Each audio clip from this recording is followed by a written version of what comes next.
మీ బంగారం తాకట్టులో ఉందా? విడిపించుకోలేక ఇబ్బందులు పడుతున్నారా? అయితే మీ బంగారాన్ని వెంటనే విడిపించి కొంటాం. గణేష్ గోల్డ్. మీరు సంప్రదించాల్సిన ఫోన్ నంబర్లు 9160-266-916, 8712619507. బీఆర్కే భక్తి ఛానల్ ప్రేక్షకులందరికీ స్వాగతం, సుస్వాగతం. అందరికీ నమస్కారం. నేను మీ పల్లవి. ఈరోజు మనతో పాటు ఉన్నారు ప్రముఖ ఆధ్యాత్మికవేత్త, జ్యోతిష వాస్తు పండితులు మాడుగల శివప్రసాద్ గారు మనతో పాటు ఉన్నారు. గురువు గారిని అడిగి మరిన్ని వివరాలు తెలుసుకుందాం. నమస్తే గురుగారు. నమస్తే గురుగారు. ఆశీర్వచనం తల్లి. ఎలా ఉన్నారు? బాగున్నాం తల్లి. గురుగారు, మా ఆడవాళ్ళందరికీ చాలా డౌట్స్ ఉన్నాయి, అడిగేస్తున్నా. మరి ఇప్పుడు శ్రావణ మాసం వచ్చిందంటే మనందరికీ బాగా తెలుసు, వ్రతాలు చేసుకుంటూ ఉంటాము. ఇంకా చెప్పుకోవాలంటే ఇంకా వరలక్ష్మి వ్రతాలని చేసుకుంటూ ఉంటాము. సో వరలక్ష్మి వ్రతం విశిష్టత ఏంటి గురుగారు? అసలు ఏ రోజు చేసుకోవాలి? శ్రీ మహాగణాధిపతయే నమః. ఐం మహాసరస్వత్యే నమః. శ్రీ లలితాంబికాదేవ్యే నమః. శ్రావణ మాసంలో వరలక్ష్మి వ్రతం ఎప్పుడు చేసుకోవాలి, ఏ విధముగా చేసుకోవాలి, ఎందుకు చేసుకోవాలి, అది కూడా ఒక ప్రశ్నే కదా. మీరు అడగలేదు కానీ అది కూడా చెప్తా, అందరికీ ఉంటుంది ఆలోచన. తల్లి ఏం పర్వాలేదు. ఇక్కడ శ్రావణ మాసంలో వరలక్ష్మి వ్రతం అనేటువంటిది మామూలుగా శాస్త్ర ప్రామాణికముగా ఎప్పుడు చేసుకోవాలి అంటే శ్రావణ శుద్ధ పౌర్ణమికి ముందుగా వచ్చేది శుక్రవారం నాడు చేసుకోవాలి అని ఉన్నది శాస్త్రం. ఎందుకు పౌర్ణమికి ముందుగా వచ్చే శుక్రవారమే చేసుకోవాలి అని అంటే, లక్ష్మీదేవి వరలక్ష్మి వ్రతం కదా. వరలక్ష్మి వ్రతం అంటే లక్ష్మీదేవి వ్రతమే కదా చేసుకుంటాము. లక్ష్మీదేవికి సోదరుడు చంద్రుడు, మామూలుగా తోడబుట్టినటువంటి వాడు చంద్రుడు. చంద్రుడు ఏమిటి? పూర్ణచంద్రుడు. పౌర్ణమి అని మనం మాట్లాడుతున్నాం. పౌర్ణమి అంటే పూర్ణచంద్రుడు అని దాని అర్థం. ఆ పౌర్ణమి నాడు ఏమిటి అంటే మనకు చంద్రుడు జాతక ప్రకారముగా సహజముగా ప్రతి వాళ్ళు పుట్టుకకు జాతకం ప్రాధాన్యత. ఎవరిని నమ్మినా నమ్మకపోయినా, జాతకాన్ని నమ్మినా నమ్మకపోయినా సూర్యచంద్రులు ఉన్నారనేది అయితే ప్రతివాడు నమ్మకం కావాల్సిందే కదా. చంద్రుడికి ప్రాధాన్యత. సూర్యుడు ఎప్పుడైతే ఉదయం నుంచి సాయంకాలము దాకా ఉండి సూర్యాస్తమయం అయింది అంటే చంద్రుడి యొక్క ఉదయం అవుతుంది రాత్రికి. అలా ఈ వరలక్ష్మి వ్రతం అనేటువంటిది ఎప్పుడూ కూడా మనఃకారకుడు, మాతృకారకుడు కూడా చంద్రుడు. ఆ వరలక్ష్మి వ్రతం చేసుకునేటువంటిది దేనికి? మన మనస్సులో ఉండేటువంటి కోరికలు. ఏ కోరికలు లేకుండా ఎవరు ఏమి చేసుకోరు కదా తల్లి. మా అత్తమామలు, నా కుటుంబము, నా భర్త, నా పిల్లలు, నా కుటుంబము, నా పుట్టినింటి వాళ్ళు కూడా బాగుండాలి అనేటువంటిది ఎప్పుడైతే కోరికతో ఒక స్త్రీమూర్తి అత్తవారింటికి పుట్టినింటికి రెండిటికి కూడా ఒక వారధిలాగా ఉంటుంది. భగవంతుడికి భక్తుడికి అర్చకత్వం చేసేటువంటి అర్చకుడు ఎలా అయితే ప్రాధాన్యతో, స్త్రీమూర్తి కూడా పుట్టినింటికి మెట్టినింటికి రెండిటికి కూడా ఒక వారధి. అందువలన ఇక్కడ ఈమె చేసుకునేటువంటి పూజలు తన అత్తగారింటికి, తన భర్తకు, తన పిల్లలకు మాత్రమే సంబంధించినవే అని కాకుండా ఇలా భౌతికంగా ఆమె శరీరముతో చేస్తూ ఉంది అంటే ఈ శరీరం ఎక్కడి నుంచి వచ్చింది? ఫలానా తల్లిదండ్రులు పుట్టినింటి నుంచి. ఆ పుట్టినింటి నుంచి ఏ సంవత్సరమైనా వయస్సు ఎంత అని కాదు, 50-60 ఏళ్ళు వచ్చిన తర్వాత ఒక 35-60 ఏళ్ళప్పుడు చేసుకుంటుంది అనుకోండి. అప్పుడు కూడా వాళ్ళ ఇంటి నుంచి కాస్త పసుపు కుంకుమ ఏవో కావాల్సినవి తీసుకొని రావాలి పుట్టినింటి వాళ్ళు.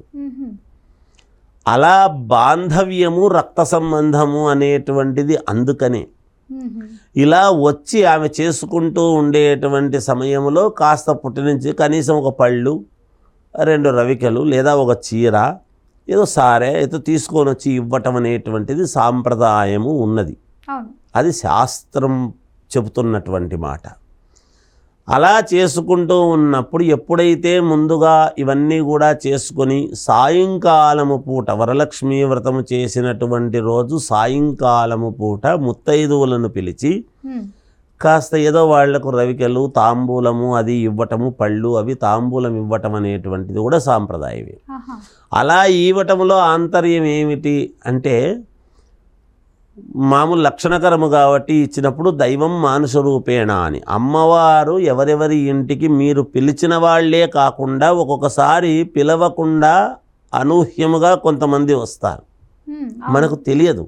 చిన్నపిల్లల రూపంలోనో పెద్దవాళ్ల రూపంలోనో ఎవరో ఒకరు చెప్పకుండా వస్తారు.